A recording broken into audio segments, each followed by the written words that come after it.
माझे मित्र महेश आज त्यांनी हा जो मेळावा घेतलाय, खऱ्या अर्थाने त्यांचं आणि त्यांच्या संपूर्ण मित्रमंडळी, त्यांचा ग्रुप म्हणा किंवा त्यांचे सहकारी म्हणा, या सगळ्यांचं जेवढं कौतुक करावं तेवढं थोडंच.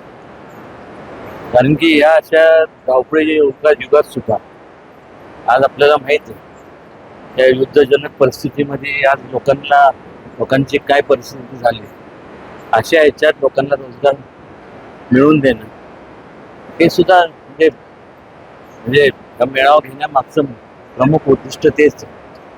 आणि त्यांच्या हातून जास्तीत जास्त समाजसेवा, त्यांच्या हातून जास्तीत जास्त लोकांची सेवा घडावी आणि त्यांच्या अशा जे जे काय उपक्रम असतील त्यात कुठेही एक मित्र या नात्याने कुठेही मी कमी पडणार नाही.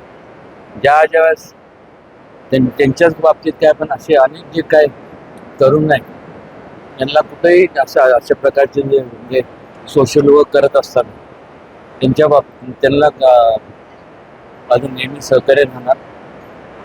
आणि खरोखर म्हणजे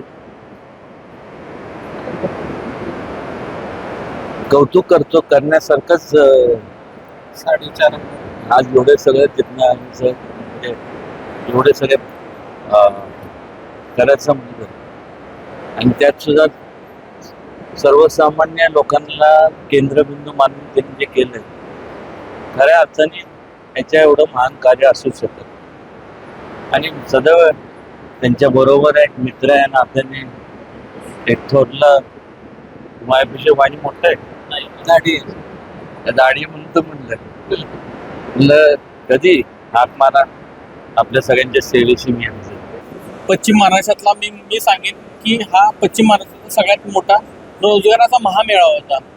तिथे 40पेक्षा जास्त कंपन्या आल्या होत्या. इंटरनॅशनल आणि नॅशनल कंपन्यांचा सहभाग होता. आमच्या सातारा, सांगली, कोल्हापूर या भागातून प्रचंड युवकांचा आणि युवतींचा रिस्पॉन्स आम्हाला मिळाला. जवळपास 4,500पेक्षा जास्त युवतींनी सहभाग नोंदवला. त्यातले आतापर्यंत दुपारपर्यंतचे आकडे होते 1250चा आकडा आम्ही टप्पा पार केला नोकऱ्या देण्यात. मग 5-6 वाजेपर्यंत आमचा अंदाज आहे की तो आकडा 2000पर्यंत जाऊ शकतो. आणि येणाऱ्या काळात ह्यापेक्षा मोठा कार्यक्रम आम्ही घेण्याचा आमचा मानस आहे. आणि इथं आलेल्या सर्व युवतींचे मी मनापासून आभार मानतो. तुम्ही आमच्यावरती, आमच्या फाउंडेशनवरती, आमच्या सहकार्यांवरती विश्वास ठेवून तुम्ही इथे आलात. आम्हाला आमच्याकडून तुम्हाला थोडंसं काहीतरी देता आलं तर त्याबद्दल सर्वांचे मनपूर्वक आभार. हा कार्यक्रम आम्ही छत्रपती उदयनराजे भोसले महाराज साहेब यांच्या नेतृत्वात आम्ही हा कार्यक्रम केलाय. आणि आम्ही सगळे महाराजांचे कार्यकर्ते, महाराजांच्या मार्फत जे होणारे कार्यक्रम असतात त्यामध्ये हा पण कार्यक्रम होता. तो फक्त कार्यक्रम आम्ही फाउंडेशनच्या मार्फत केला. येणाऱ्या काळात महाराज साहेबांच्या नेतृत्वात आम्ही मोठे मोठे असेच कार्यक्रम करणार आहोत. ते तुम्हाला लवकर समजेलच.